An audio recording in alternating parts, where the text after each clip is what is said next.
Bismillahirrahmanirrahim. Assalamualaikum warahmatullahi wabarakatuh. Waalaikumsalam warahmatullahi. Alhamdulillahirabbil alamin. Pada kesempatan pagi hari ini, komunitas belajar MGMP IPA SMP Kabupaten Sleman dapat melaksanakan kegiatan webinar dalam tema asesmen dalam pembelajaran kurikulum merdeka. Pada kesempatan pagi hari ini, dari 98 partisipan yang terdaftar di platform Merdeka Mengajar, kira 32 sudah bergabung, mudah-mudahan yang lain segera menyusul dalam kegiatan pagi hari ini. Bapak Ibu peserta yang kami hormati, mohon izin kami akan share screen untuk menyampaikan beberapa hal terkait dengan kegiatan yang kita lakukan.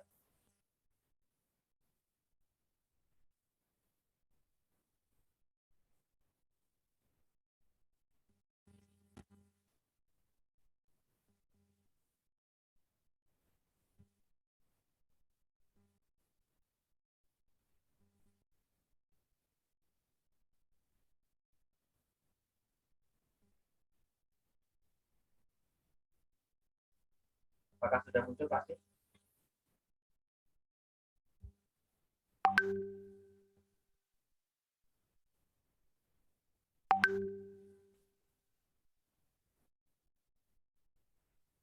Iya Pak, sudah muncul. Oke. Baik, Bapak Ibu sekalian, sebelum masuki materi yang pertama, kami selaku administrator di platform Merdeka Mengajar untuk komunitas belajar MGMP IPA Sleman, kami menyampaikan beberapa hal yang menurut kami perlu sebagai edisi perdana kita menyelenggarakan webinar secara online melalui platform Merdeka Mengajar. Pak Sif, selaku kohas, kami mohon bantuan nanti untuk mengadmin beberapa teman-teman yang mulai bergabung.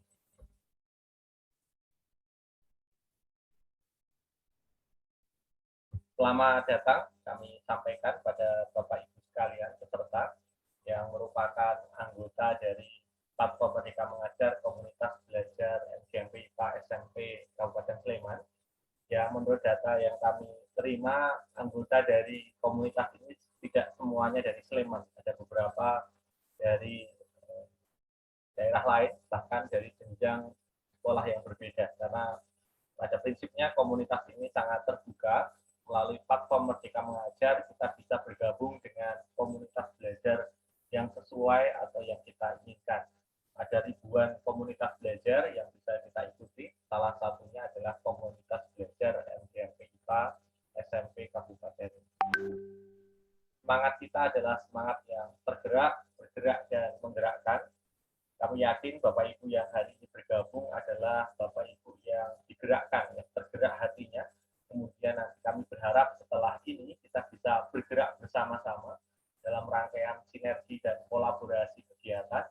Kemudian yang terakhir, yang ketiga, kita harapkan sebagai sebuah komunitas kita bisa menggerakkan sebuah perubahan, sebuah komunitas belajar yang bisa saling responsif, saling membantu, dan saling menguatkan satu sama yang lain. Kegiatan hari ini akan terbagi menjadi 3 bagian. Bagian yang pertama adalah perkenalan komunitas belajar. Kemudian yang kedua adalah asesmen kurikulum merdeka. Kaitan kita adalah refleksi. Karena sudah 1 semester ya, kurikulum merdeka ini kita jalankan, tentunya materi hari ini bukan materi pengetahuan bagaimana kita akan menjalankan, tapi bagaimana kita sudah menerapkan selama 1 semester ini, sehingga nanti harapannya dengan melakukan refleksi kita bisa belajar dari pengalaman sahabat belajar yang lain, maupun kita bisa melihat apa best practice atau apa hal yang positif yang sudah bisa kita terapkan di sekolah, yang mana kegiatan tersebut bisa menjadi inspirasi atau menjadi bahan perbaikan kita di semester yang akan datang. Kemudian di bagian yang ketiga adalah sambung rasa. Sambung rasa ini adalah sebuah momentum bagi kita untuk merefleksi kegiatan kita secara utuh yang kita laksanakan pada hari ini. Nanti akan kami sediakan Padlet ya untuk Bapak Ibu di sesi akhir untuk mencurahkan gagasan, ide dan yang lain-lain terkait dengan pembelajaran khususnya asesmen pembelajaran kurikulum merdeka. Jadi bagi Bapak Ibu yang baru bergabung, kami sampaikan bahwa kegiatan kita ada 3 hal yang akan kita lalui dengan waktu yang tidak panjang ya, kira-kira pukul 10.45 nanti kita sudah bisa akhiri. Harapan kita adalah waktu yang singkat tetapi fokus dan padat sehingga nanti ke depan kita akan lebih banyak rutinitas belajar bersama dan nanti kita bisa saling berbagi. Kami selaku administrator di komunitas belajar sangat terbuka ketika Bapak Ibu ingin berbagi praktik baik, ingin menyampaikan informasi-informasi yang ingin dibagikan kepada rekan-rekan yang lain. Kegiatan hari ini nanti akan kami terbitkan sertifikat selaku komunitas belajar di bawah Balai Besar Guru Penggerak DIY. Nanti Bapak Ibu di akhir sesi gitu ya, atau menjelang akhir sesi akan kami bagikan link untuk mengisi biodata dan yang lain untuk penerbitan sertifikat. Prinsip di komunitas belajar, sertifikat bukan berapa jam pelajaran, tetapi tanda kita sudah belajar. Jadi Bapak Ibu terkait dengan apakah sertifikat nanti bisa digunakan dan yang lain-lain, kita menjadi pilihan yang kedua. Pilihan yang pertama adalah ini bukti kita mengikuti kegiatan hari ini. Ya. Kalau bahasa teman-teman itu sebagai pajangan dinding kalau di print, gitu ya. Jadi hanya sebagai pengingat kita bahwa kita sudah bersilaturahim pada kesempatan hari ini. Bapak Ibu sekalian peserta yang berbahagia, hari ini kita akan belajar memperdalam terkait dengan asesmen pembelajaran dalam kurikulum merdeka. Secara teknis nanti akan disampaikan lebih jauh oleh Pak Sinarman, namun untuk menjadi bekal kita Bapak Ibu sekalian, panduan ini sudah dibagikan sebelum awal tahun pelajaran yang lalu terkait pembelajaran dan asesmen kurikulum merdeka jenjang PAUD di Dasmen gitu ya. Jadi bagi Bapak Ibu saya yakin nanti kita coba berefleksi apakah sudah memiliki atau belum. Bagi Bapak Ibu yang belum memiliki bisa di-download gitu ya di websitenya Direktorat PSMP atau Bapak Ibu bisa scan QR code yang ada di layar Bapak Ibu gitu ya. Jadi kami coba berikan linknya yang ada di layar, silakan bisa di scan QR code, bisa menggunakan aplikasi QR code yang Bapak Ibu miliki, atau bisa menggunakan search engine Google ya, sekarang juga bisa langsung untuk scan QR code, atau aplikasi kamera Bapak Ibu. Di beberapa HP sudah ada kamera yang terintegrasi dengan QR. Jadi silahkan sesuai dengan Bapak Ibu miliki.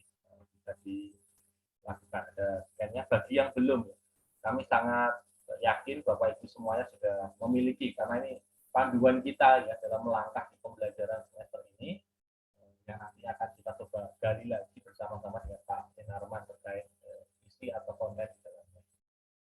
Kami sangat berharap Bapak Ibu di dalam komunitas belajar MGMP IPA ini kita sifatnya adalah dua arah gitu ya. Para pemateri atau fasilitator kami menyebutnya adalah pemantik saja, menginginkan merefleksi bersama terkait dengan apa yang sudah kita jalani. Pandangan pendapat dari Bapak Ibu akan memperkaya khasanah kita. Jadi kesempatan berpikir, berkolaborasi di dalam komunitas ini bisa terbangun dengan lebih maksimal. Selanjutnya Bapak Ibu, ketika kita memulai dengan satu kata penting gitu ya, refleksi. Bagaimana kita melihat diri kita, melihat perjalanan kita. Saya sangat senang dengan ilustrasi gambar yang ada di layar gitu ya. Bercermin itu penting gitu ya, karena kadang-kadang kita sebagai guru, ya produser, ya penulis skenario, ya artisnya di dalam kelas-kelas kita, kadang-kadang kita menjadi orang yang serba tahu dan serba bisa. Tapi kadang-kadang kita kurang melihat sejauh mana kita melangkah. Ada dua pertanyaan pemantik yang kami berikan, Bapak Ibu, mungkin dalam waktu 2 atau 3 menit ini, silahkan dituliskan di kolom chat. Mohon maaf untuk fitur unmute-nya kami matikan sementara, karena kita record supaya lebih memudahkan nanti kita dalam berinteraksi. Bisa digunakan fitur chat-nya. Ada 2 pertanyaan yang kami tuliskan di sana, Bapak Ibu. Sudahkah Bapak Ibu mengikuti pelatihan mandiri di PMM? Ada mungkin 8 atau 9 pelatihan mandiri kalau tidak ditambah lagi ya karena sangat dinamis begitu. Yang ada di PMM sudah berapa yang Bapak Ibu selesaikan hingga refleksi atau mungkin malah sampai aksi nyata begitu ya.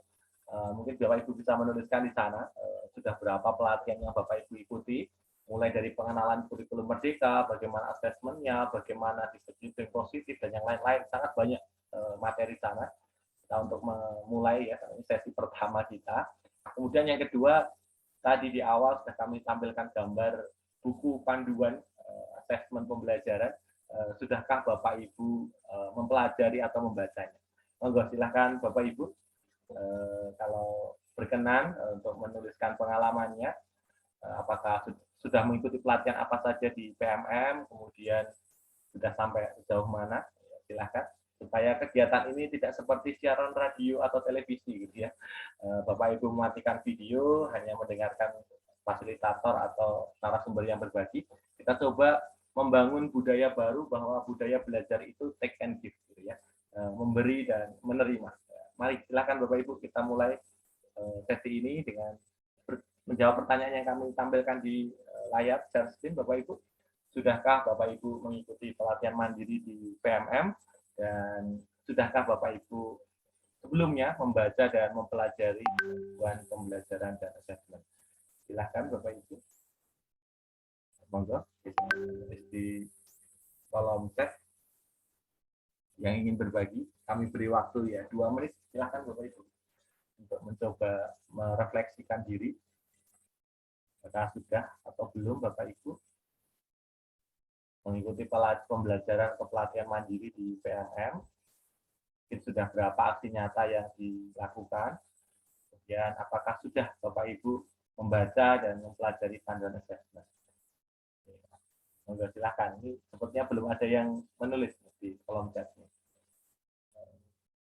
Kami aktifkan fitur chat, harusnya bisa. Monggo silakan. Ada yang ingin menuliskan atau memang sudah semua sudah tuntas, Pak? Sudah sertifikatnya sudah turun ya? Kalau Bapak Ibu melaksanakan aksi nyata, tentunya Bapak Ibu nanti akan dikurasi, akan divalidasi oleh tim di PMM untuk penerbitan sertifikat. Ya. Jamnya cukup panjang Bapak Ibu, ada 30 JP, ada yang 32, tergantung dengan materi yang Bapak Ibu ikuti. Ini sudah, sambil kita menunggu berefleksi Bapak Ibu.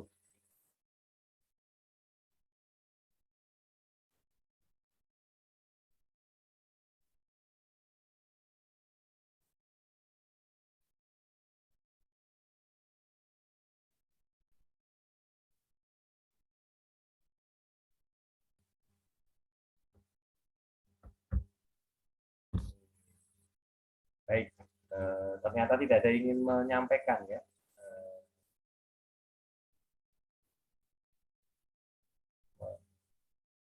Belum selesai semuanya, terkendala waktu. Terima kasih Ibu Yanati ya. Kasus yang mungkin banyak kita alami ya, belum selesai karena terkendala waktu. Mungkin ada yang lain Bapak Ibu yang punya pengalaman atau mungkin ada praktik baik gitu ya di beberapa sekolah itu menggunakan 1 hari khusus untuk menyelesaikan satu pelatihan secara bersama-sama. Jadi ada pelatihan yang Bapak Ibu bisa ikuti bersama-sama dengan Bapak Ibu guru yang lain. Kemudian aksi nyatanya bisa juga digunakan untuk bersama-sama, tetapi pelaporannya sifatnya individu. Beberapa tempat menyisihkan waktu ya 1-3 jam setiap pekan gitu ya untuk bersama-sama dengan teman-teman untuk belajar bersama, karena memang kurikulum merdeka ini apa ya sifatnya adalah dari bawah gitu ya, dari kesadaran kita untuk mengikuti, tidak seperti dahulu mungkin ada kegiatan pelatihan yang masif dilakukan, ini sekarang kembali kepada Bapak Ibu. Iza, ini Pak Iza atau Bu Iza ini, saya sudah 4 aksi nyata yang sudah dapat sertifikat, luar biasa, pengalaman yang bagus. Nanti di sesi refleksi nanti kita bisa minta bantuan Bu Iza atau Pak Iza ini untuk sharing ya, bagaimana beliau bisa menyelesaikan aksi nyatanya.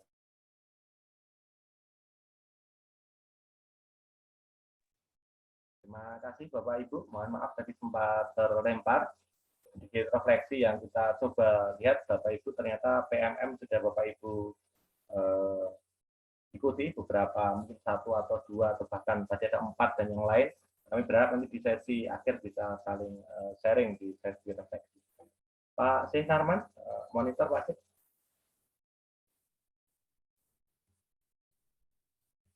Sudah siap Pak Syekh?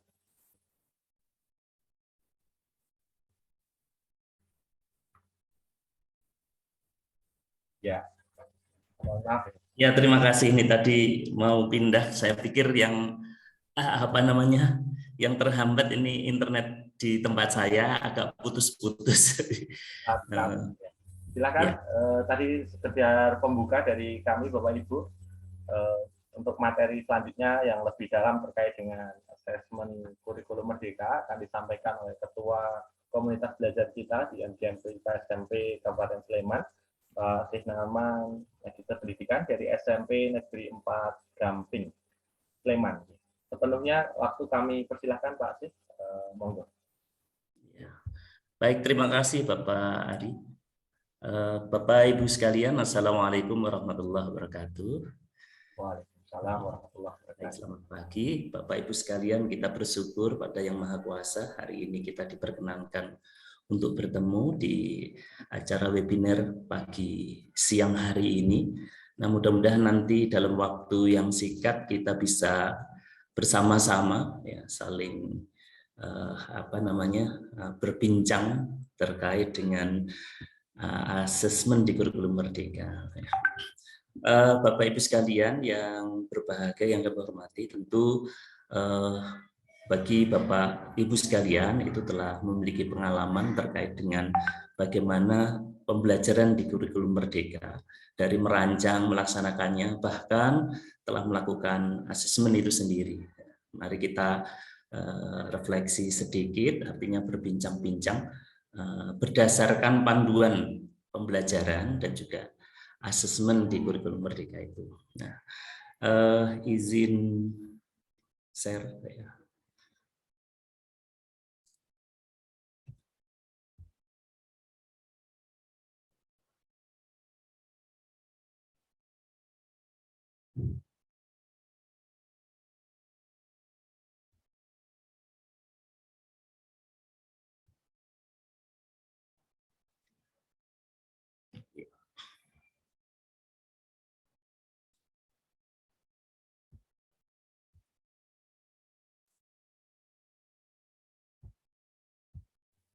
Sudah nampak Pak?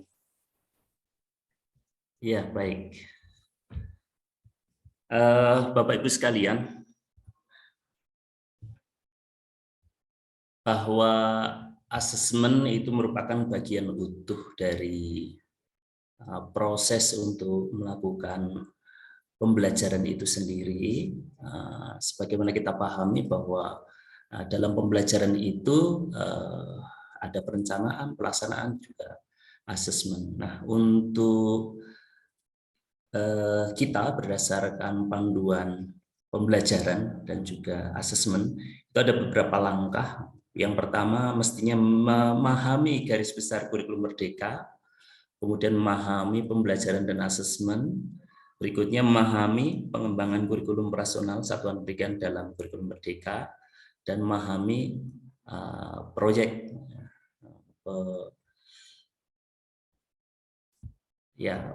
P5 ya. Nah, baik Bapak Ibu sekalian, secara khusus kita melangkah ke yang pembelajaran dan asesmen ya, langkah kedua, panduan pembelajaran dan asesmen, prinsip pembelajaran dan asesmen. Yang pertama, pembelajaran sesuai dengan tahapan peserta didik, perencanaan pembelajaran dan asesmen, kemudian merencanakan pembelajaran dan pengolahan dan pelaporan hasil asesmen. Nah, tentang prinsip asesmen ya Bapak Ibu sekalian, jadi asesmen itu merupakan bagian terpadu dari proses pembelajaran, fasilitasi pembelajaran, dan menyediakan informasi yang holistik sebagai umpan balik untuk pendidik, peserta didik, dan orang tua atau wali ataupun yang berkepentingan agar dapat memandu mereka dalam menentukan strategi pembelajaran selanjutnya.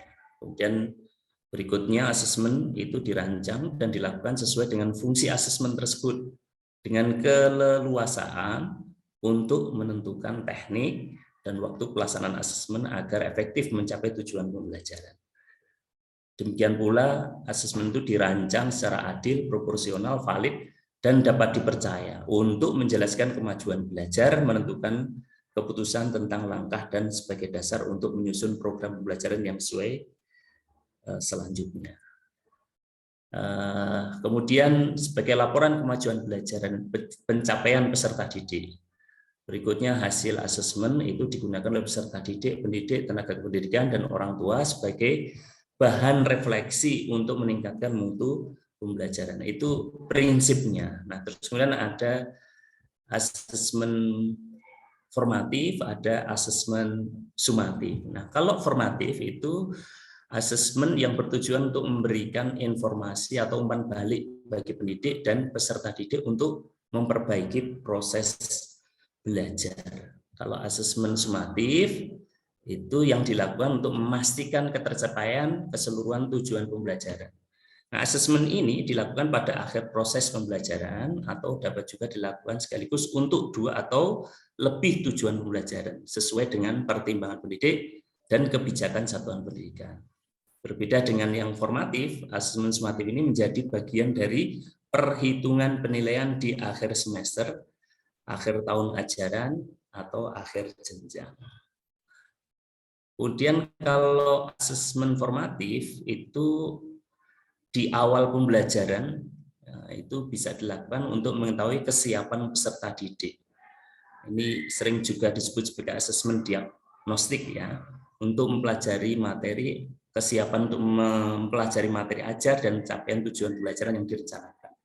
Nah, asesmen ini termasuk dalam kategori asesmen formatif karena ditujukan untuk kebutuhan guru dalam merancang pembelajaran, tidak untuk keperluan penilaian hasil belajar.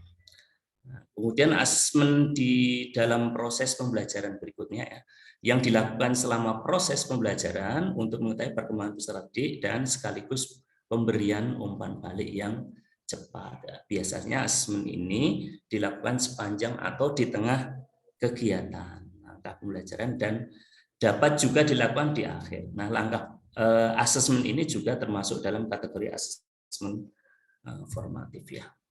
Kemudian kalau manfaatnya bagi peserta didik tentu formatif ya, untuk merefleksi atau berefleksi dengan memonitor kemajuan belajar.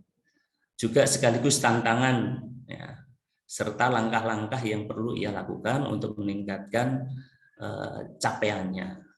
Kemudian untuk pendidik, asesmen formatif berguna untuk merefleksikan strategi pembelajaran yang digunakannya serta untuk meningkatkan efektivitasnya. Nah, asesmen ini juga memberikan informasi tentang kebutuhan belajar peserta didik secara individu.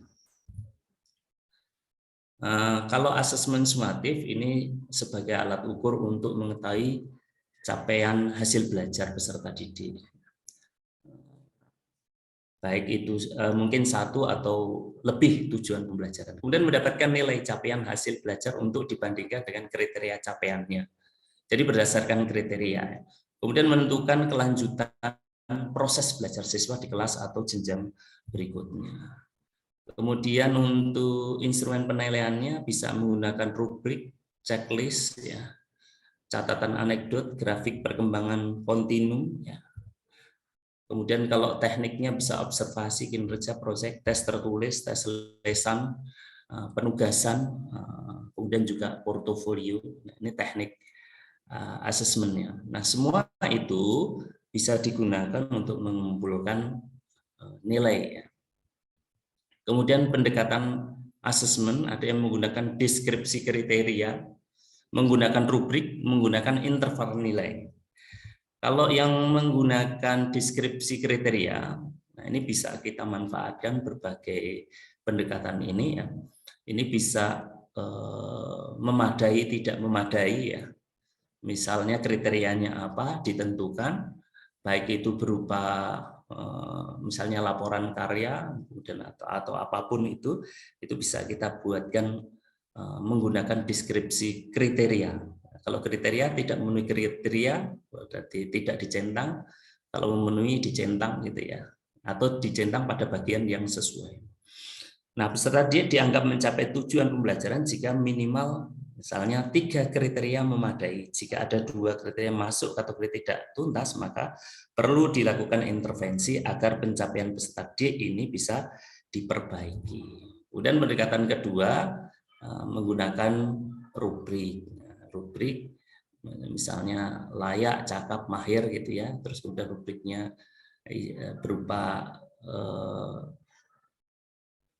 berupa hal yang memang ditentukan di situ apa.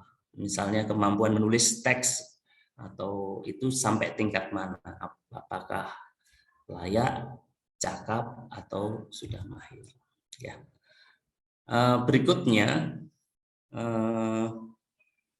nah untuk ini kesimpulannya peserta dianggap sudah mencapai tujuan pembelajaran jika kedua kriteria di atas mencapai minimal tahap cakap. Nah kalau masih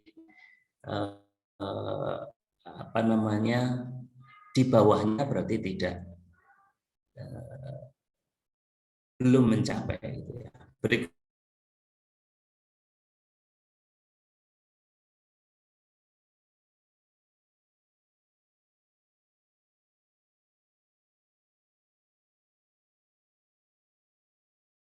sampai 65% itu belum mencapai ketuntasan, nah, di bagian yang diperlukan. Kalau 0 sampai 40 masih di bawah, ini remedial di seluruh bagian. Kalau 66 sampai 85% sudah mencapai ketuntasan, tidak perlu remedial. 86 sampai 100 sudah mencapai ketuntasan, perlu pengayaan atau tantangan lebih. Nah, ini yang berdasarkan panduan ya. Ini sebagai contoh, ini menunjukkan kemampuan misalnya menulis teks sebagainya ini yang seperti ini. Nah, terus kemudian rubrik tujuan ya, pembelajaran. Menyelidiki ragam sumber energi yang dapat dimanfaatkan di lingkungan sekitarnya adalah contoh rubrik ya untuk menyelidiki ragam sumber energi yang dapat dimanfaatkan di lingkungan sekitar. Dicontohkan seperti ini, misalnya yang 0 sampai 60 perlu bimbingan, kemudian 61 sampai 70 cukup, 71 sampai 80 baik, 81 sampai 100 sangat baik. Buktinya apa? Bukti atau evidence-nya mampu menguraikan manfaat sumber energi, mampu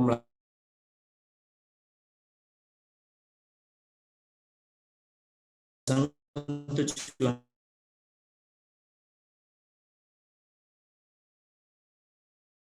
ini hasilnya itu bisa ditunjukkan misalnya seorang anak amar gitu, kualitas evidence, kualitas bukti, yang ada kualitas bukti yang kedua ini, dan deskripsinya ini menunjuk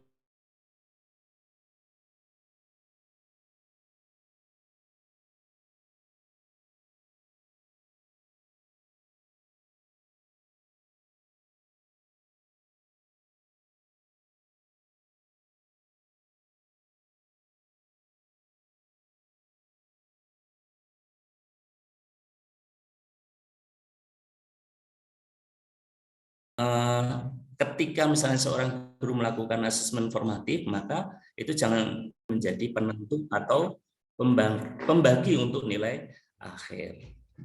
Nah, kemudian berikutnya dalam mengolah dan menentukan hasil akhir asesmen sumatif, pendidik perlu membagi asesmennya ke dalam beberapa kegiatan asesmen sumatif agar peserta didik dapat menyelesaikan asesmen sumatifnya dalam kondisi yang optimal, tidak terburu-buru atau tidak terlalu padat. Nah, untuk situasi ini, nilai akhir merupakan gabungan dari beberapa kegiatan asesmen tersebut, artinya asesmen sumatif. Sehingga ketika yakin bahwa anak tersebut sudah siap untuk melakukan asesmen, nah itu baru dilakukan asesmen tersebut ya.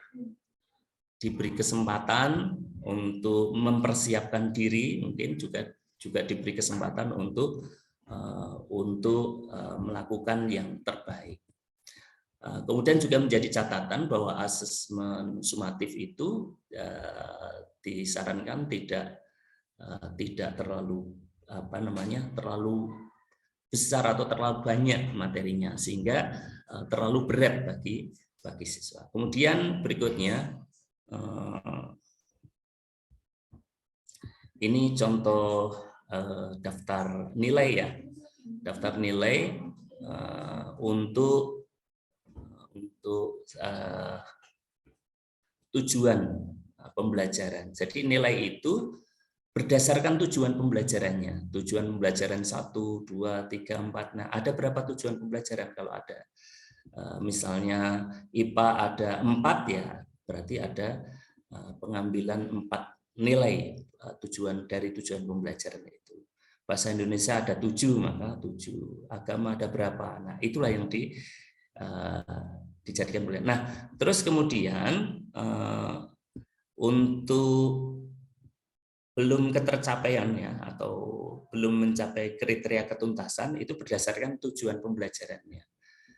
Nah, sehingga memang karena prinsipnya adalah pembelajaran yang pada masing-masing tujuan, maka nanti pada tujuan mana yang memang belum tercapai itu menjadi perhatian untuk bisa dilakukan bimbingan terhadap anak tersebut. Kalau asesmen formatif itu beberapa contoh diantaranya dengan teknik observasi misalnya itu bisa dilakukan seperti ini. Pada bagian mana yang belum teramati bisa di checklist, kemudian yang sudah bisa diamati bisa di checklist. Kemudian kalau asesmen dengan rubrik itu contohnya diantaranya seperti ini ya. Misalnya dari indikator skor itu mana yang sesuai ya, apakah 1, 2, 3 atau 4 gitu ya. Nah, misalnya yang satu misalnya terkait dengan mengukur tinggi badan teman gitu ya. Nah, misalnya kesulitan untuk memilih dan menggunakan alat ukur. Kemudian dapat memilih alat ukur yang sesuai namun masih kesulitan dalam menggunakan alat ukur. Dapat memilih alat ukur yang sesuai namun masih kesulitan dalam mengukur. Kemudian dapat memilih dan menggunakan alat ukur secara mandiri. Nah, ini bisa dibuat kriterianya ya. Nah, kemudian untuk pengolahan nilai rapot itu seperti ini. Jadi misalnya pada sumatif 1, 2, 3, 4 itu ya, misalnya IPA itu sudah diperoleh, maka sesuai dengan apa yang diperoleh siswa. Nah, kemudian ditulis nilai akhir sumatifnya, ya, merupakan rata-rata dari keseluruhannya. Kemudian untuk nilai rapornya bisa digabung juga dengan sumatif nilai akhir semester. Terus kemudian berikutnya, jika pada sumatif lingkup materi ya, misalnya ada yang masih di bawah kriteria itu, maka ini perlu pendampingan dalam memahami konsep tersebut ya. Nah, sehingga ketika seperti itu maka nanti adalah tugas berikutnya atau pada saat memperoleh nilai itu hendaknya pada bagian itu diberikan bimbingan. Nah, kemudian untuk yang sudah mencapai itu menunjukkan penguasaan yang baik. Ya, nah, sehingga bisa diteruskan. Kemudian yang bagian akhir terkait dengan mekanisme kenaikan kelas dan kelulusan ya. Nah, ini untuk satuan pendidikan itu memiliki keleluasaan untuk menentukan kriteria kenaikan kelas. Nah, penentuan kenaikan kelas dilakukan dengan mempertimbangkan laporan kemajuan belajar yang mencerminkan pencapaian peserta didik pada semua mata pelajaran, kemudian ekstra kurikuler serta prestasi lain selama 1 tahun ajaran. Ini untuk kenaikan kelas ya, maupun nanti kelulusan. Untuk menilai pencapaian hasil belajar peserta didik sebagai dasar penentuan kenaikan kelas itu dapat berdasarkan penilaian sumatif tadi ya. Terus kemudian penilaian pencapaian hasil belajar peserta didik untuk kenaikan kelas dilakukan dengan membandingkan pencapaian hasil belajar peserta didik dengan kriteria ketercapaian tujuan pembelajaran. Sebagai ilustrasi yang pertama, kenaikan kelas dalam fase yang sama sebagaimana dijelaskan dalam bab 3. Nah, ini ada bab 3 di bagian ini ya, bagian buku panduan. Pendidik menyusun alur tujuan pembelajaran dalam satu fase secara kolaboratif. Sebagai contoh, guru kelas 3 misalnya perlu berkolaborasi dengan guru kelas 4 dalam menyepakati alur tujuan pembelajaran yang akan digunakan. Mereka kemudian menyepakati tujuan-tujuan pembelajaran mana yang perlu dicapai di kelas 3 dan tujuan pembelajaran mana yang akan dipelajari di kelas 4. Ya, demikian pula nanti kalau untuk yang SMP itu di mana tujuan-tujuan pembelajaran di kelas 7, kelas 8 maupun di kelas 9-nya. Nah, terus kemudian yang kedua, kenaikan kelas antara dua fase yang berbeda. Misalnya contoh lain adalah kenaikan kelas dari kelas 4 ke kelas 5 karena dari fase B ke fase C ya. Apabila terdapat peserta didik yang belum mencapai kompetensi yang ditetapkan dan fase B, nah hal ini perlu diidentifikasi oleh guru kelas 5 sejak awal tahun ajaran. Nah, informasi tentang tahap capaian peserta didik ini perlu dikomunikasikan oleh guru kelas 4 dan juga diidentifikasi melalui asesmen di awal pembelajaran kelas 5. Untuk peserta didik yang belum menuntaskan fase B, pendidik dapat mengulang konsep atau materi pelajaran yang belum dikuasai peserta didik sebelum peserta didik tersebut mempelajari materi yang terkandung dalam capaian pembelajaran fase C. Dengan demikian peserta didik dapat terus naik kelas. Nah, ilustrasi tersebut itu menunjukkan bahwa satuan pendidikan tidak perlu menentukan kriteria dan mekanisme kenaikan kelas. Kenaikan kelas dilaksanakan secara otomatis. Nah, ini dalam panduannya ya. Automatic promotion. Pembelajaran dilaksanakan menggunakan prinsip mastery learning yang sangat sesuai dengan pembelajaran berdiferensiasi atau pembelajaran sesuai tahap capaian teaching at the right level. Nah, setiap peserta didik mempelajari tujuan pembelajaran yang sama dalam setiap pertemuan, namun bagi peserta didik yang tidak dapat mencapai kriteria ketercapaian tujuan pembelajaran, perlu ditindaklanjuti dengan memberikan perlakuan khusus agar dapat mencapainya. Dengan kata lain, tindakan untuk peserta didik yang berisiko tidak seharusnya menunggu hingga tahun ajaran, tetapi perlu segera diberikan. Nah, refleksi sesama pendidik ya. Nah, penilaian oleh sesama pendidik merupakan asesmen oleh sesama pendidik atas perencanaan dan pelaksanaan pembelajaran yang dilakukan oleh pendidik yang bersangkutan. Hal ini ditujukan untuk membangun budaya saling belajar, kerjasama ya, dan saling mendukung. Sebagaimana refleksi diri, refleksi sesama pendidik dilakukan paling sedikit 1 kali dalam 1 semester. Nah, ini berikut ini 3 hal yang dapat dilakukan oleh sesama pendidik, sesama ini ya, yang pendidik ya. Pertama, berdiskusi mengenai proses perencanaan dan pelaksanaan pembelajaran. Ini sesama pendidik ya. Kemudian mengamati proses pelaksanaan pembelajaran, dan yang ketiga melakukan refleksi terhadap perencanaan dan pelaksanaan pembelajaran. Nah, itu beberapa 3 hal yang harus menjadi refleksi untuk sesama pendidik setelah melakukan pembelajaran dan melakukan asesmen. Nah, untuk kepala sekolah ya, penilaian oleh kepala sekolah bertujuan sebagai berikutnya: membangun budaya reflektif, kemudian yang kedua memberi umpan balik yang konstruktif.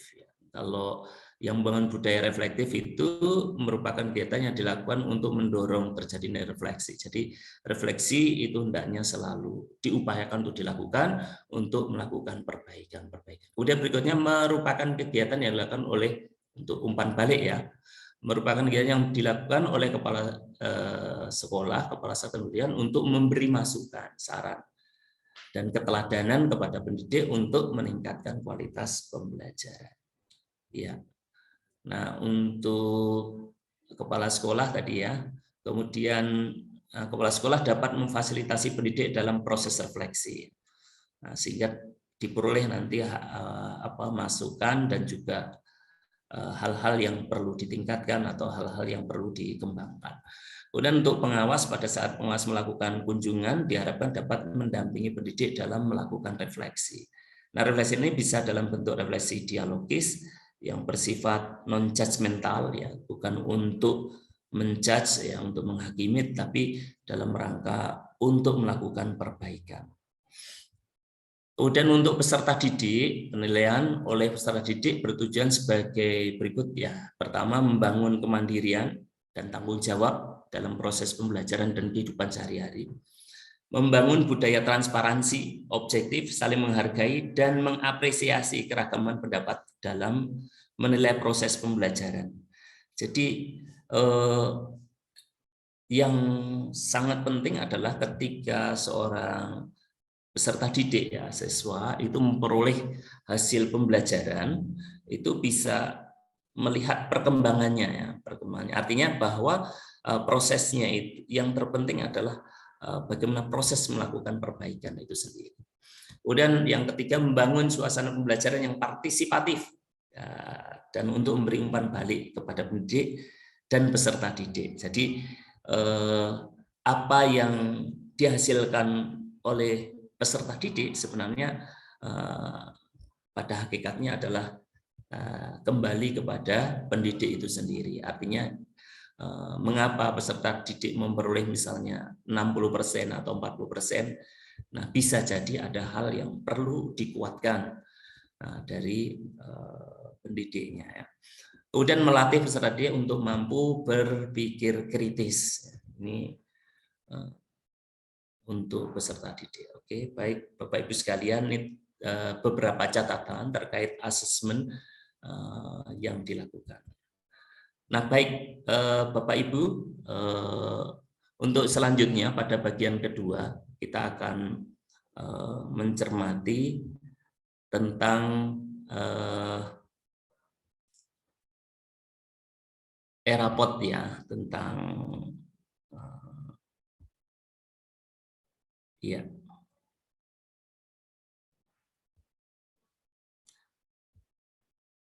Atau bagaimana Pak Ari, mau dilanjutkan ini dulu atau berhenti dulu untuk bincang-bincang?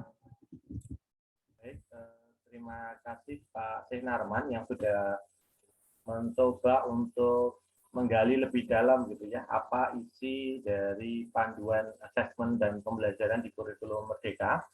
Belum pasti melanjutkan ke materi berikutnya, karena di dalam sesi kali ini karena mungkin tinggal 2 pekan lagi ya raport akan dibagikan. Kita akan coba juga merefleksi terkait dengan bagaimana ERAPOD, khususnya tentang tujuan-tujuan pembelajaran dalam pembelajaran IPA di semester dasar ini di kelas 7. Baik Bapak Ibu, sebelum Pak Syih melanjutkan, apakah ada pertanyaan atau hal yang ingin didiskusikan? Silahkan bisa raise hand atau menuliskan di kolom chat. Bagi Bapak Ibu yang ingin merefleksi, kami sudah kirimkan link Padlet.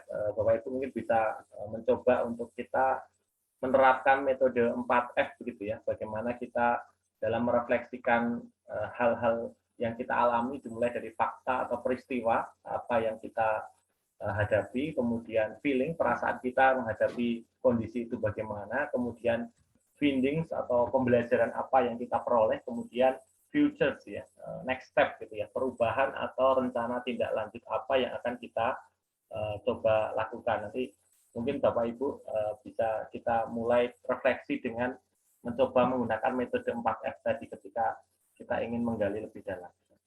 Kalau dirasa tidak ada yang ingin bertanya, mungkin Pak Syih bisa dilanjutkan dulu, nanti di sesi akhir kita elaborasi lagi di sesi refleksi. Monggo Pak Syih terkait ERAPOD, silakan.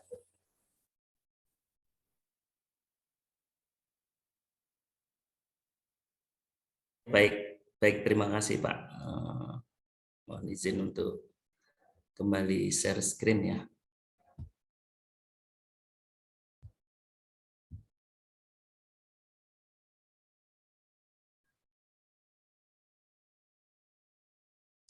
Baik,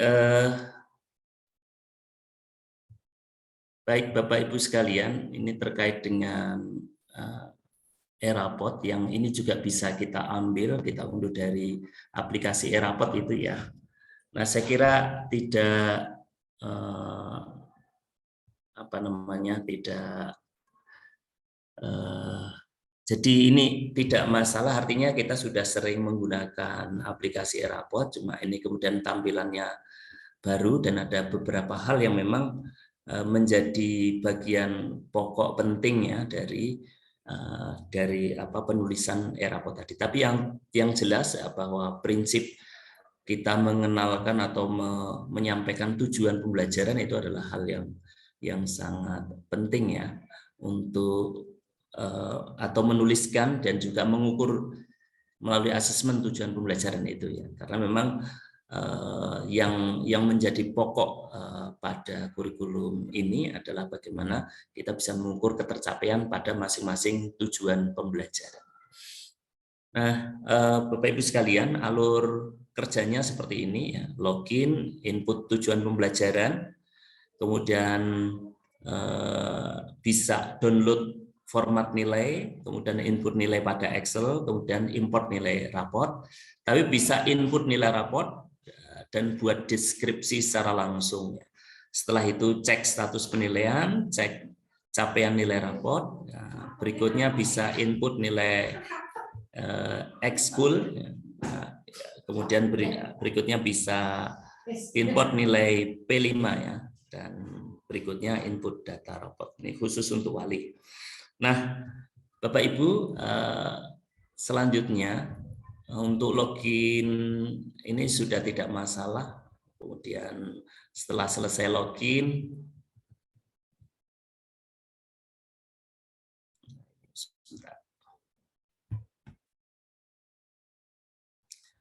nah kemudian tampilan di dashboard seperti ini. Setelah di dashboard, kemudian langsung ke tujuan ya, tujuan pembelajaran.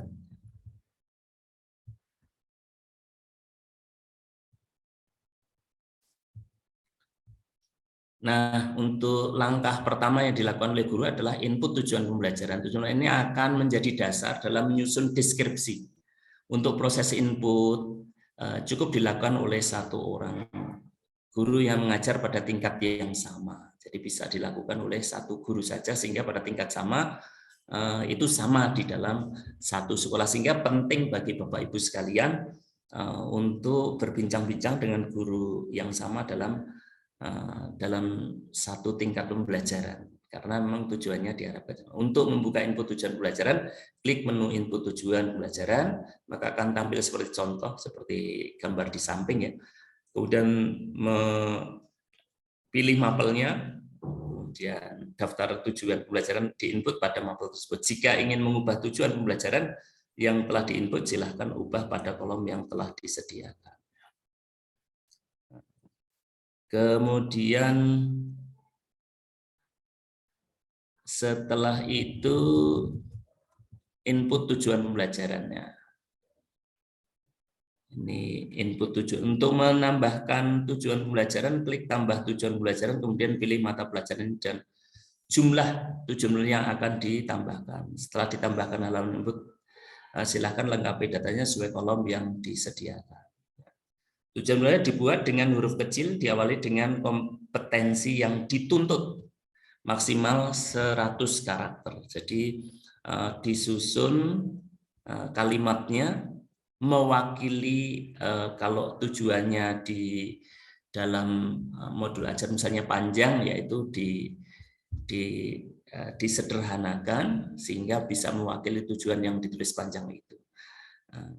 Sehingga cukup 100 karakter maksimal, diawali dengan huruf kecil, dan itu nanti bisa ketika tertulis di rapotnya itu nanti digabungkan satu dengan yang lainnya, sehingga memang diminta untuk huruf kecil. Nah, setelah selesai itu kemudian input nilai raport. Input nilai raport, diklik, kemudian nilai diinputkan, berapa nilai akhir raport dan deskripsi ketercapaian tiap siswa yang nantinya akan langsung ditampilkan sebagai nilai dan deskripsi pada hasil cetak raport. Ya, untuk membuka input nilai raport, klik menu nilai raport, kemudian pilih sub menunya. Ya. Kemudian selanjutnya pilih kelas, mata pelajaran, semester untuk menampilkan form input nilai raportnya. Untuk mengisinya itu dapat diisi dengan angka 0 sampai 100 ya. Dan ini tentunya juga dengan cara pada tujuan pembelajarannya dicek ya, dicek. Kemudian disimpan ya. Berikutnya input nilai raport. Ini melalui proses input ini maka nilai raport akan disimpan dan di deskripsi capaian tertinggi dan capaian terendah akan di-generate untuk seluruhnya secara otomatis. Untuk menampilkan dan mengubah deskripsi yang dihasilkan, silakan klik tombol lihat dan edit deskripsi sehingga akan tampil form input nilai dan deskripsi seperti gambar yang ada di samping itu. Terus kemudian silakan edit dan sesuaikan deskripsi capaian tertinggi dan capaian terendah tiap siswa dengan cara mengetikkan langsung di kolom deskripsi capaian tertinggi maupun kolom deskripsi capaian terendah. Jadi di sini ada bagian tertinggi ya, kemudian yang terendah itu dipilih sesuai dengan kondisi siswa masing-masing. Berikutnya download format yang melalui jalur download format nilai bisa di-download kemudian diisi sebagai file Excel. Nah, terus kemudian setelah diisi diimport di bagian yang terpilih ya. Kemudian berikutnya mengisi format nilai raport, ini yang Excel. Nah, bisa diisikan, terus kemudian disesuaikan dengan yang ada. Nah, berikutnya cara mengimportnya itu tentu dipilih di import, ya, terus kemudian dipilih kelasnya, kemudian mapelnya, kemudian semesternya, ya, baru kemudian dipilih filenya, diupload.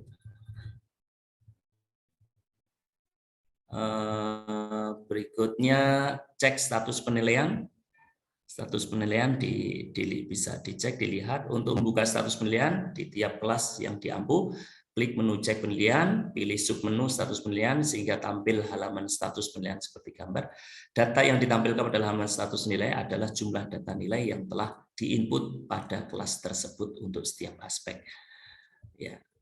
Terus cek perkembangan nilai bisa dilihat dari cek perkembangan nilai ya, dari raport siswa, deskripsi keterangan kompetensi siswa untuk mapel yang diampu semester 1 hingga semester akhir ya.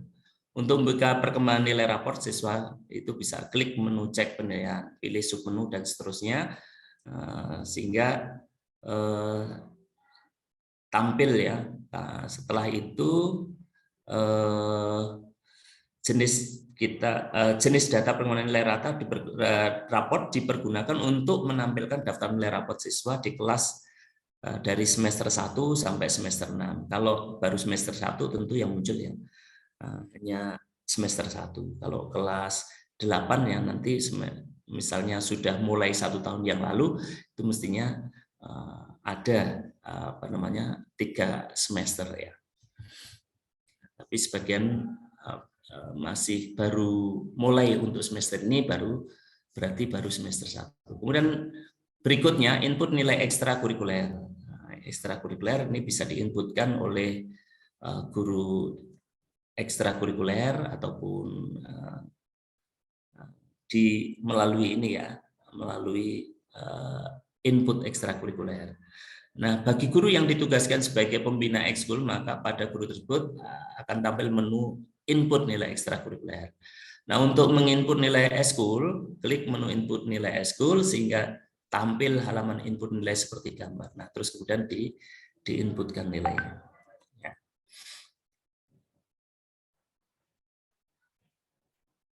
Nah, di nilai ekskul itu diisikan predikat nilai ekskul yang diperoleh tiap siswa. Kemudian juga deskripsi ketercapaian kompetensinya. kemudian baru klik simpan. Nah, catatannya jika data siswa belum tampil di daftar eskul, artinya pengisian data eskul di Dapodik belum lengkap. Nah, sehingga dipersilakan berkoordinasi dengan admin atau operator Dapodik untuk melihat kembali apakah sudah lengkap atau belum. Ketika sudah muncul berarti ya sudah lengkap. Input nilai ekstrakurikuler. Jika ingin menghapus nilai eskul yang telah diinput, gunakan tombol hapus. Nah, untuk mengubah dan menambahkan nilai eskul pada kelas tersebut, silakan klik tombol input nilai eskul dan lakukan hal yang sama dengan input nilai sebelumnya. Jadi intinya menginputkan nilai yang untuk masing-masing siswa. Kemudian berikutnya untuk proyeknya, capaian proyek bagi guru yang mendapat tugas tambahan sebagai koordinator proyek, ini akan mendapatkan menu nilai proyek yang berfungsi untuk menginput capaian proyek penguatan profil Pancasila.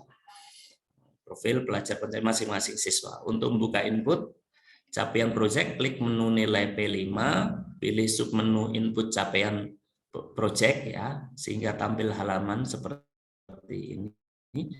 Kemudian selanjutnya pilih kelompok proyek, nama proyek, dimensi, elemen, dan subelemen diukur dalam proyek dalam proyek tersebut. Setelah memilih subelemen, maka akan ditampilkan derajat capaian subelemen tersebut dan kolom input hasil capaian siswa.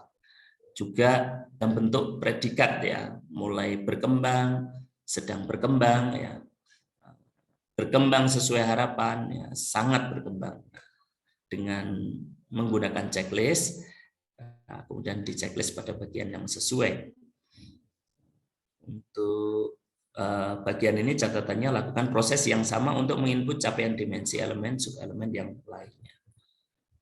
Input capaian project ya bisa dilakukan dengan mendownload format import nilai project ya. Itu kalau dengan mendownload berarti nanti dikerjakan dulu di Excel, terus kemudian diimport di aplikasi.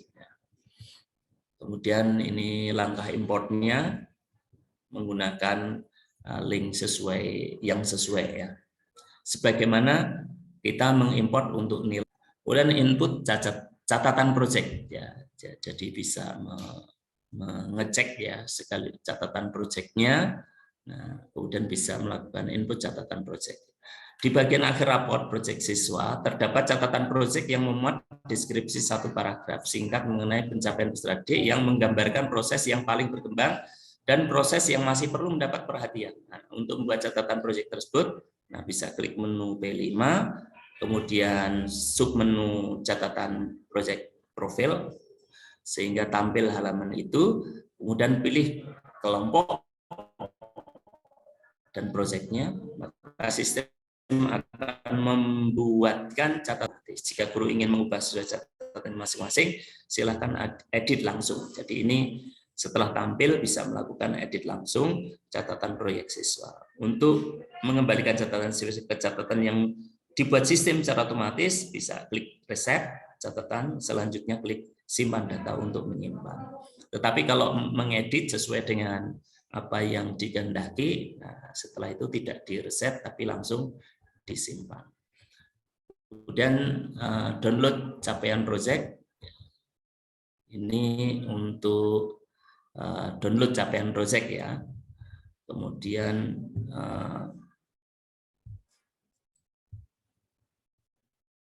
ya berikutnya untuk menu wali kelas itu bisa menginputkan data kehadiran, kemudian input catatan wali kelas, kemudian bisa cetak rapor, bisa juga input nilai eskul, ya, kemudian melengkapi data siswa ya, melengkapi data siswa. Nah, ini hanya muncul pada menu wali kelas ya, untuk data untuk siswanya. Nah, ini untuk wali kelas ya, mengelola data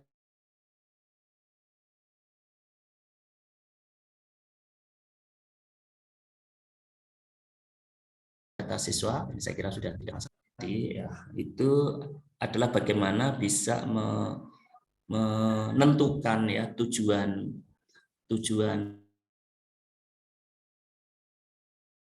nanti ya dianjurkan untuk menentukan secara bersama sehingga nanti dalam satu tingkatan itu bisa sama. Ini masih mengelola data. Input kehadiran siswa, saya kira nanti bisa di bagian kehadiran siswa.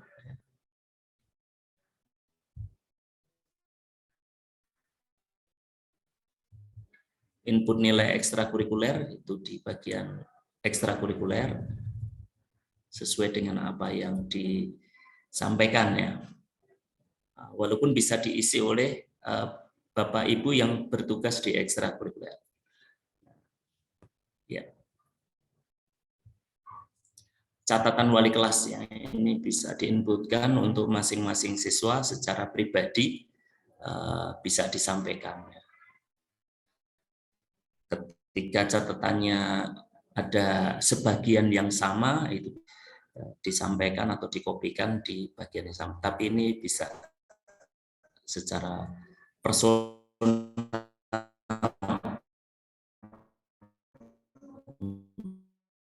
untuk setiap siswa. Bisa di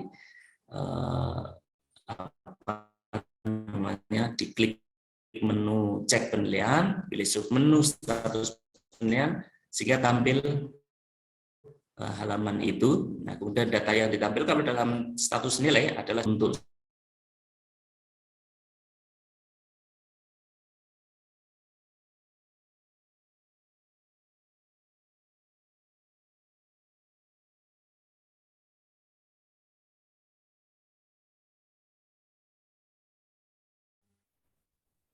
Baik, terima kasih Pak Syekh Narman yang mungkin terganggu masalah teknis sehingga keluar dari room Zoom. Bapak Ibu sekalian, kami kirimkan link daftar hadir di kolom chat. Silahkan untuk diisi ya, sambil menunggu Pak Syekh kembali bersama kita di sini. Bentar, kami akan kirimkan di kolom chat untuk ya.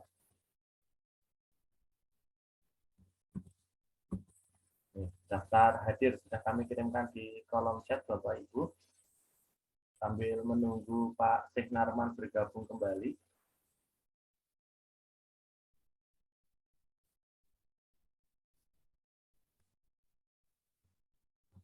Silahkan daftar hadir ada di kolom chat.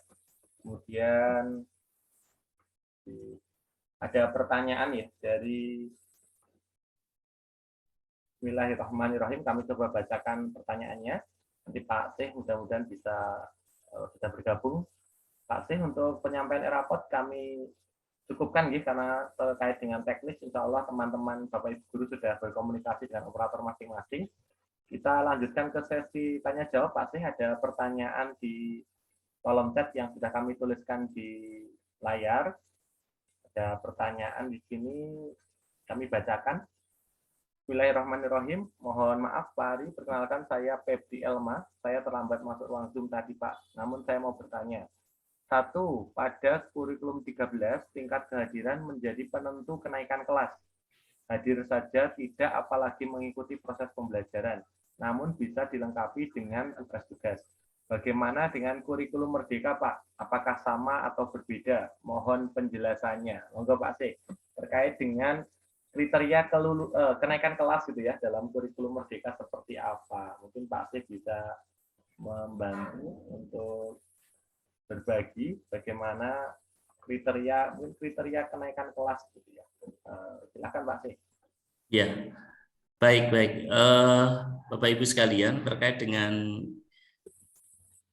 kriteria kenaikan kelas ya, untuk apalagi dihubungkan dengan kehadiran, maka ada saran ya, atau ada catatan di panduan pembelajaran dan asesmen itu bahwa untuk anak yang hadir saja sulit gitu ya, itu maka harus dicek kembali ketidakhadirannya itu karena apa ya.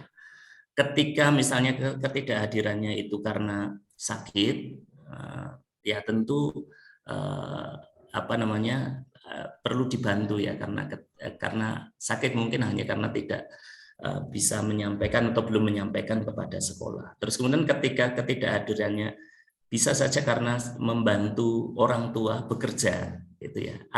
Memang ada tulisan seperti itu, membantu orang tua bekerja, maka perlu didukung, perlu dibantu untuk bisa menyelesaikan tujuan pembelajaran itu. Kemudian kalau karena malas ya, karena malas, maka ini adalah apa namanya peran dari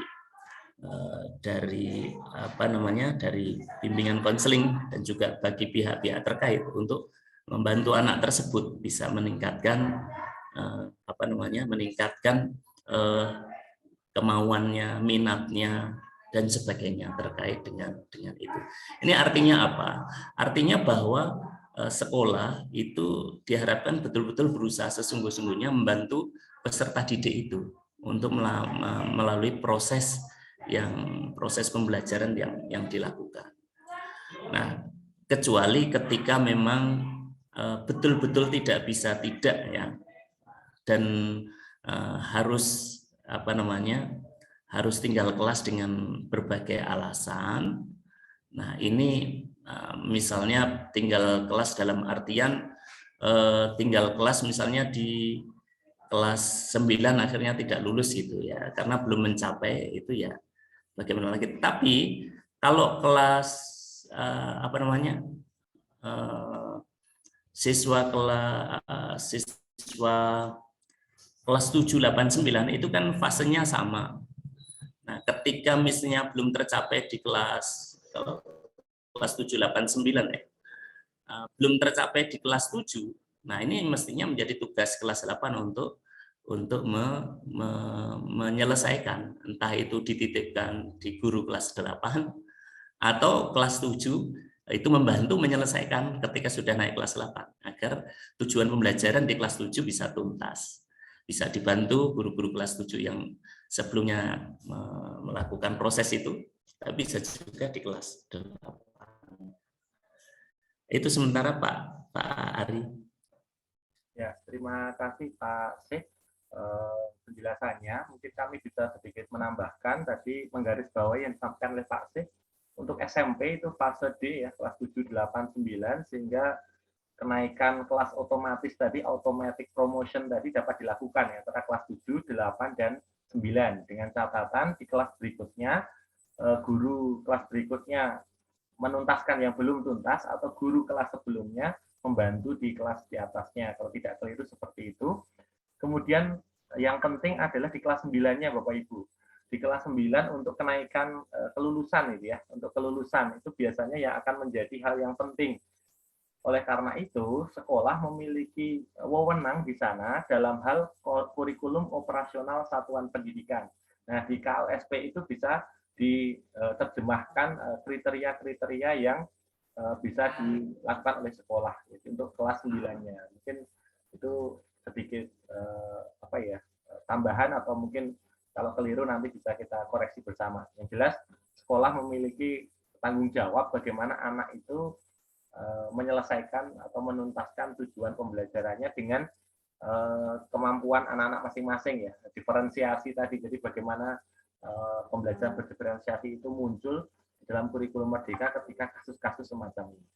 Pertanyaan berikutnya Pak C ada di kolom chat, sudah kami tuliskan di layar, kami bacakan. Mohon maaf, perkenalkan saya Endah Susatna Dewi dari SMP Negeri 2 Sleman. Izin bertanya, sebelumnya tentang penilaian ini berarti penilaian berkelanjutan, ya? Misal pada fase D dari kelas 7 bisa belum tercapai untuk perkembangan berikutnya di kelas 8, apakah guru di kelas 8 harus mengetahui CP siswa di kelas 7 atau kelas sebelumnya, dan apakah guru kelas 8 harus menyelesaikan hingga anak tersebut mencapai. Nah, ini mungkin berkaitan Pak dengan yang disampaikan Pak Siti tadi. Monggo, silakan Pak Siti. Iya, betul sekali. Jadi makanya ini perlu komunikasi antara guru kelas 7 dan guru kelas 8 ya, bagian tujuan pembelajaran mana yang belum tuntas atau belum selesai. Nah, itu menjadi PR, bisa PR kelas yang kelas 7, bisa menjadi PR kelas 8. Siapa yang akan menuntaskan? Intinya kalau belum tuntas, artinya belum mencapai, maka itu menjadi tugas dari guru berikutnya atau yang bersangkutan untuk menyelesaikan. Artinya tidak semestinya tidak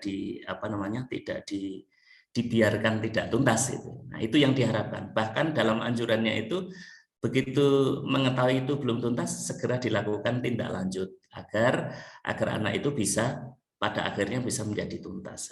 Karena master learning ya. Jadi artinya bahwa anak itu diharapkan bisa mencapai ketuntasannya. Nah, kalau tugasnya siapa itu makanya komunikasi ya. Sebenarnya tugas utama adalah guru kelas 7 karena itu adalah tujuan pembelajaran kelas 7. Kalau itu kelas 7. Nah, terus kemudian kalau nanti sesudah naik ya itu artinya sukarelanya guru kelas 8 ya, untuk bisa menindaklanjuti bagian mana yang belum selesai dari kelas 7. Begitu. Ya, terima kasih Pak Syekh atas penjelasannya. Terkait dengan pembelajaran, sekali lagi tujuan itu atau capaian pembelajaran itu berlangsung selama satu fase, sehingga tidak lagi kelas tetapi fase, sehingga ini harus menjadi perhatian kita bersama, di mana di awal tahun ketika kelas 7 itu sudah harus kolaboratif antar semua guru lintas jenjang untuk memetakan ya alur tujuan pembelajaran, sehingga tujuan-tujuan pembelajaran itu sudah bisa terpetakan, kelas 7 sampai di mana, kelas 8 sampai di mana, kelas 9 sampai di mana. Harapannya kasus-kasus ini tidak terjadi ketika Bapak Ibu master learning ya, anak tidak tuntas dia melakukan program remedial yang ditentukan misalkan seperti itu, sehingga harapannya tidak ada anak yang tertinggal, meskipun setiap anak tentunya punya perbedaan masing-masing. Mungkin Bapak Ibu ada lagi pertanyaan sebelum kita lanjutkan ke bagian ketiga di dalam pertemuan kita pagi hari ini. Ada yang ingin bertanya, mungkin mengangkat tangan atau menuliskan di kolom chat. Kalau tidak ada, kami izin lanjutkan Bapak Ibu. Sudah kami tuliskan di kolom chat sebelumnya, ada 2 link. Link pertama adalah link refleksi. Itu kami siapkan sebuah Padlet bagaimana kita nanti berusaha ya dalam kegiatan webinar, dalam kegiatan pembelajaran kita merefleksi gitu ya. Metode yang kami tampilkan adalah metode 4F, mulai dari fact ya, fakta, kemudian feeling, perasaan, kemudian yang ketiga adalah finding atau pembelajaran, dan yang terakhir adalah futures atau tindak lanjut. Kemudian yang kedua ada link e-sertifikat Bapak Ibu, ini link daftar hadir.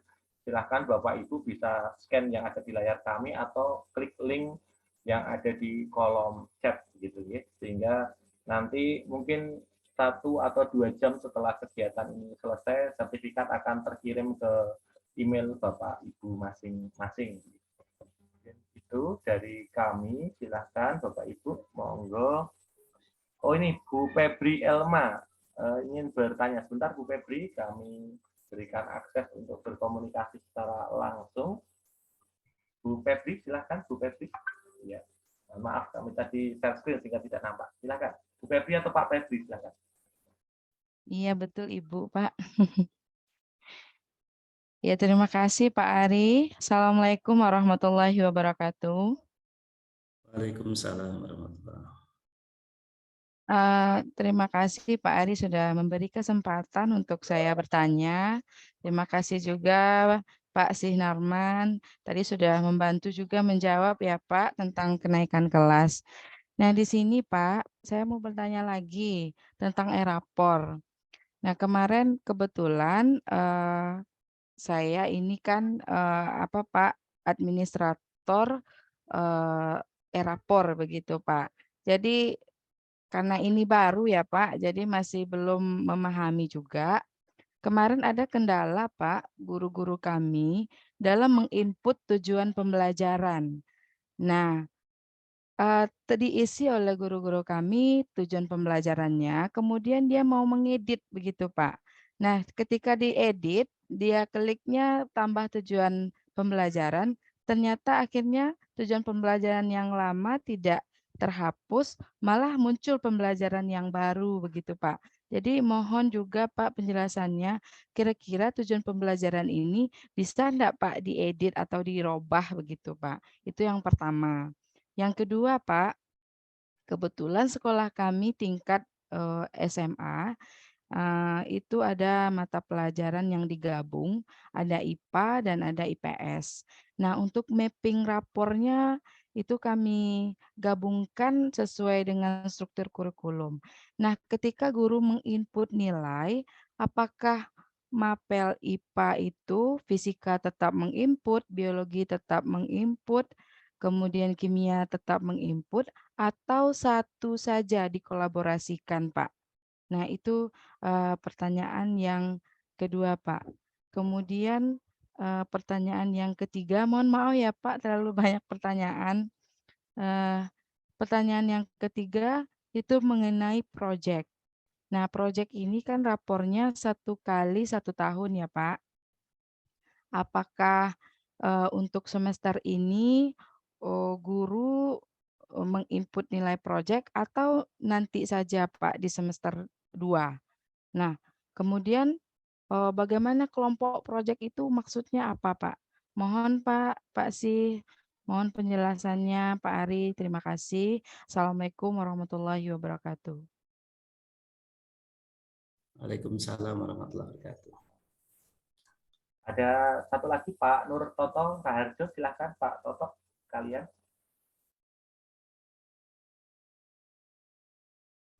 Monggo Pak Toto sudah raise hand. Ada yang ingin disampaikan? Monggo Pak Toto.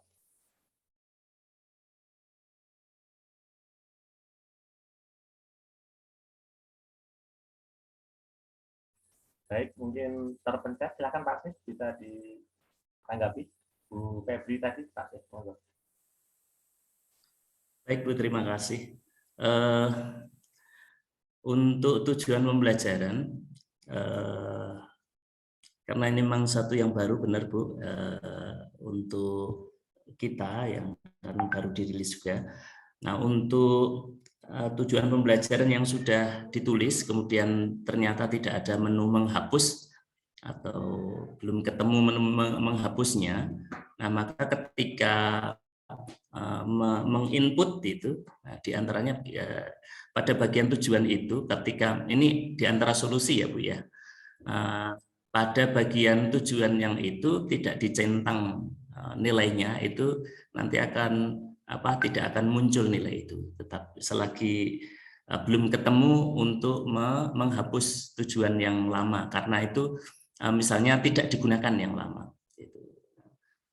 Itu yang pertama. Terus kemudian nanti barangkali ada di antara Bapak Ibu yang menemui hal yang sama dan menemukan solusi. Solusi artinya, oh ternyata di bagian ini saya juga belum menemukan. Nah, nanti kalau ada yang menemukan, ada solusi, oh cukup diketik ini, nanti bisa disampaikan. Nah, terus kemudian yang berikutnya, kalau sesuai dengan panduan, kalau mapelnya sama, itu nanti dalam satu kelas yang sama, artinya misalnya kelas 7 itu tujuan pembelajarannya cukup disepakati satu. Nah, terus kemudian kalau di situ cukup itu gitu ya. Nah, kalau misalnya gabungan, yang gabungan, yang SMA ini yang saya mohon maaf Bu, untuk yang gabungan, sekaligus ini konfirmasi, yang gabungan itu secara mandirinya enggak ada ya Bu ya, langsung gabung satu dengan satunya ya, yang lainnya ya Bu ya. Nah, itu ketika nanti muncul yang di tingkat, kalau memang gabungan itu tentunya mestinya nanti menggabung satu dengan yang lainnya, ya, kalau gabungan. Nah, sehingga bisa dituliskan salah di antara guru itu. Tapi mohon maaf ini saya juga belum mengcek yang untuk gabungan yang SMA, nanti bisa di yang ada nanti bisa dicoba ya. Mestinya itu ada yang mencoba satu, nah nanti hasilnya seperti apa, sehingga ketika ada kasus seperti ini digabung, oh munculnya seperti ini, ketika sendiri oh ternyata bisa. Nah ketika memang dua-duanya bisa ya berarti dua-duanya itu menjadi alternatif. Nah, kalau misalnya yang satu tidak bisa, apa namanya ya berarti memang harus mengikuti yang salah satunya, artinya harus gabungan atau sendiri-sendiri menginputnya. Mohon maaf ini untuk SMP ini masih sendiri-sendiri, yang gabungan itu berupa proyek penguatan profil pelajar Pancasila itu ya, gabungan di antara guru-guru, sehingga yang ditugasi itu yang nanti yang menginputkan. Nah, mungkin gambaran saya itu hampir sama seperti yang itu, yang proyek itu, karena bagian itu saya belum tahu persis yang gabungan untuk yang SMA. Mungkin Pak Ari ada pengalaman berkaitan dengan itu, silakan mungkin Pak Ari. Terima kasih Pak. Bapak Ibu sekalian, terkait dengan e-raport sudah ada panduan resmi dari direktorat masing-masing dalam bentuk paparan webinar maupun panduannya. Mungkin lebih lengkap bisa dipelajari di panduan di masing-masing jenjang, karena mungkin keterbatasan kami kasusnya di SMP ini, jadi kalau kasus di SMA kami belum begitu memahami. Mungkin teman operator Dapodik tentunya insya Allah lebih menguasai terkait hal tersebut. Pada prinsipnya di penilaian kurikulum merdeka itu mungkin yang menurut kami perlu jadi acuan adalah kebijaksanaan penilaian itu fokusnya kepada guru. Guru memiliki keleluasaan untuk memberikan penilaian akhir melalui penilaian tujuan-tujuan pembelajarannya. Kemudian dalam proses pembelajaran di kelasnya masing-masing, asesmen formatif itu bisa menjadi bahan untuk perbaikan proses pembelajaran. Sehingga harusnya atau seyogianya kita tidak ada lagi anak-anak yang kurang sebenarnya, karena kita punya kewenangan untuk melakukan perbaikan sejak awal. Ada deteksi dini begitu ya. Ketika dalam proses pembelajaran kok anak ini tujuan pembelajarannya belum tercapai, tentunya guru akan melakukan perubahan strategi mengajar, perubahan metode atau media, sehingga nanti ketika di akhir materi, sumatif materi, harapan kita anak-anak yang diproses itu tidak nampak kesungguhannya, tidak nampak keseriusannya, di akhir materinya tetap bisa tuntas atau bisa mencapai tujuan pembelajaran yang kita tentukan. Jadi seyogianya kita bisa berupaya untuk itu, sehingga kita berupaya tidak memberikan beban kepada guru di kelas berikutnya, terutama yang dalam satu fase begitu ya. Kalau di SMA kalau tidak keliru kelas 10 itu hanya satu fase ya. Fasenya hanya kelas 10 saja, itu fase E ya. Kalau di SMP itu kan 3 fase ya, 7, 8, 9, sehingga ini menjadi penting bagi kita bersama, termasuk ada beberapa sekolah yang menggunakan sistem guru mengikuti siswa. Jadi ketika beliau tahun ini ngajar kelas 7, tahun depan ngajar kelas 8. Harapannya apa? Anak-anak yang kelas 7-nya kemarin masih ada yang kurang atau belum tuntas, guru ini memiliki tanggung jawab melanjutkan di kelas 8-nya begitu ya. Dan karena masih guru-guru ini yang mengajar. Tetapi metode ini juga ada kelemahannya. Ketika anak itu bertemu dengan guru ini bosen begitu ya, atau ada ketertarikan emosionalnya kurang, nanti akan menahan diri selama 3 tahun gitu ya, satu fase untuk tidak bertemu dengan guru yang lain. Itu juga ada plus minusnya. Tetapi strategi-strategi pembelajaran tentunya menjadi wewenang sekolah, di mana sekolah ini ketika awal tahun melakukan perencanaan kegiatan tahunan, kegiatan 4 tahunan begitu, termasuk dari perencanaan berbasis data yang dimiliki oleh sekolah melalui rapor pendidikan atau profil pendidikan sekolah masing-masing, sehingga analisis berbasis masalah maupun berbasis data itu penting, sehingga harapan kita anak-anak yang tadi yang tidak tuntas dan sebagainya melalui asesmen diagnostik dan asesmen formatif di dalam proses semuanya bisa tercapai. Jadi kita sebagai guru menurut pandangan kami memiliki wewenang yang lebih luas gitu ya dibandingkan di kurikulum sebelumnya, sehingga kemerdekaan ini selayaknya kita syukuri dengan memberikan pembelajaran yang terbaik untuk anak-anak kita. Mungkin sedikit catatan dari kami seperti itu, dan kami coba share screen kan Bapak Ibu yang sudah mengisi refleksi di Padlet gitu ya. Terima kasih yang mau berbagi. Di sini ada Pak Marzuki dari SD Negeri 18 Simpang Teritip, Kabupaten Bangka Barat, Provinsi Bangka Belitung. Terima kasih sudah memberikan komentarnya di Padlet. Kemudian ada Pak Burhan di SMP Negeri 1 Kalasan, ini cukup baik ya, sudah menuliskan refleksinya. Jadi harapan kami refleksi ini adalah bagian kita untuk saling tolabul ilmi dengan satu dengan yang lain. Karena kadang-kadang semakin banyak pendapat, semakin banyak insight baru yang bisa kita terima Bapak Ibu. Jadi best practice Bapak Ibu, pengalaman Bapak Ibu, itu bisa menjadi bekal kita untuk ke depan. Jadi supaya kegiatan-kegiatan pembelajaran kita bisa berlangsung dua arah gitu ya, saling memberi dan saling menerima. Mungkin demikian Bapak Ibu, akhir dari pertemuan kita hari ini. Mohon maaf, waktunya sudah melebihi target kita 10.45, sekarang sudah 11.00. Sampai bertemu di pekan depan, di waktu yang mungkin sama dan mungkin berbeda. Selalu akses di platform Merdeka Mengajar Bapak Ibu, kegiatan-kegiatan dari komunitas belajar MGMP IPA Sleman. Terima kasih Pak Sinarman, terima kasih Bapak Ibu sekalian. Sekali lagi yang belum mengisi daftar hadir untuk e-sertifikat, link ada di kolom chat. Nanti akan kami buka sampai maksimal 10 menit setelah acara ini kami tutup. Jadi silahkan Bapak Ibu yang belum mengisi sertifikat, link sertifikat silahkan dilengkapi. Sekali lagi terima kasih, ada kurang dan lebihnya kami mohon maaf. Sampai bertemu di kesempatan berikutnya. Assalamualaikum warahmatullahi wabarakatuh. Waalaikumsalam warahmatullahi wabarakatuh. Terima kasih Bapak Ibu. Silakan mohon jangan lupa. Terima kasih semuanya.